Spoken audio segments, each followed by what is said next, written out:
Un punto crucial para todos los que nos dedicamos al diseño y adaptación de test es apegarse a los criterios internacionales para la construcción y adaptación de test.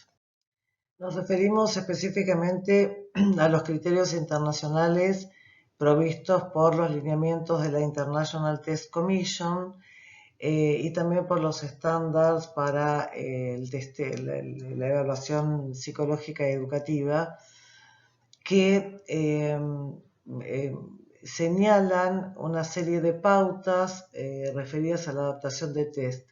En este punto también hay que mencionar al doctor José Muñiz de la Universidad de Oviedo, quien ha sido un pionero y un precursor de la correcta y de las buenas prácticas en la adaptación y diseño de test en lengua española.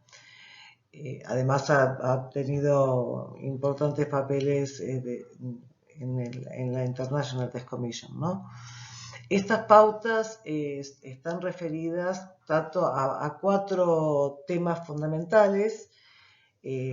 Primero, cuestiones precontextuales y contextuales en la adaptación de un test. Una cuestión fundamental que señalan los criterios internacionales es comunicarse en primera instancia con el autor del test para solicitar el permiso para realizar la adaptación y después ir trabajando en distintas pautas con el objetivo de minimizar el efecto de influencias culturales. Después toda una serie de pautas referidas al desarrollo y adaptación del test a cuestiones más técnicas, otras referidas a la administración y otras a la interpretación de las técnicas. Estos son las referencias de estos lineamientos internacionales. Vamos a pasar ahora a las fases en la adaptación, estandarización y tipificación de test y vamos a dar algunos ejemplos de estudios argentinos. Vamos a dar ejemplos que tienen que ver con la adaptación del WIS 4, pero también con muchos otros test que hemos trabajado con el equipo o que han trabajado colegas. Resumiendo los estándares y los lineamientos de la International Test Commission y lo que habíamos comentado acerca de la adaptación de test, podemos distinguir tres grandes fases en la adaptación de test. La primera fase, que tiene que ver con la obtención de permisos y convenios, la adaptación lingüística y cultural y la estandarización de los ítems, las escalas de medida del test y las consignas e instrucciones. El juicio de expertos y el acuerdo entre evaluadores. Hay que recordar que el juicio de expertos atañe a la validez de contenido, mientras que el acuerdo de evaluadores refiere a la fiabilidad de la puntuación, vale decir, de la objetividad de las pautas de puntuación.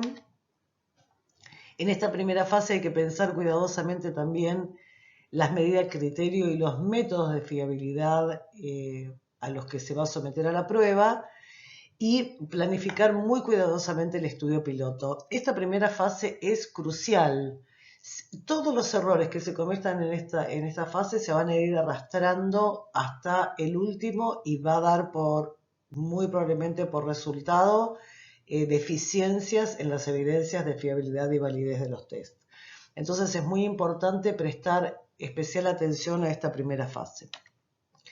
Una segunda fase se reserva para la formación de equipos, la capacitación para la administración, el diseño del muestreo, los procedimientos de control de calidad que se van a tener en cuenta para la recolección de datos en una muestra representativa de la población en estudio.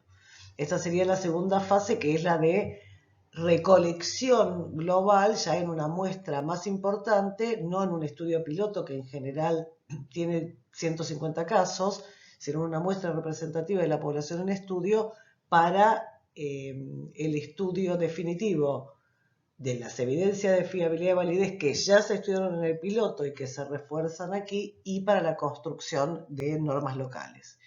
Y la tercera fase, que es la atinente a el control de calidad de las bases de datos que se obtienen, el análisis de datos utilizando distintos paquetes y software como Excel, SPSS o EIMOS, el cálculo de normas, los criterios para la interpretación y la redacción del manual del test.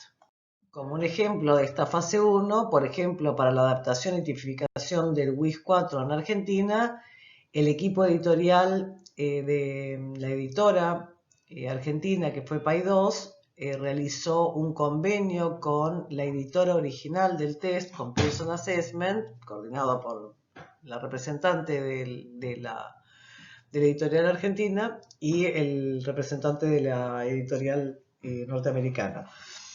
Cada uno de los procedimientos, este convenio nos obligó a una revisión y evaluación periódica de los procedimientos que estábamos utilizando para la adaptación y tipificación del test. Vale decir que la adaptación de un test de la envergadura del WISC requiere un trabajo conjunto y de monitoreo de la editora original.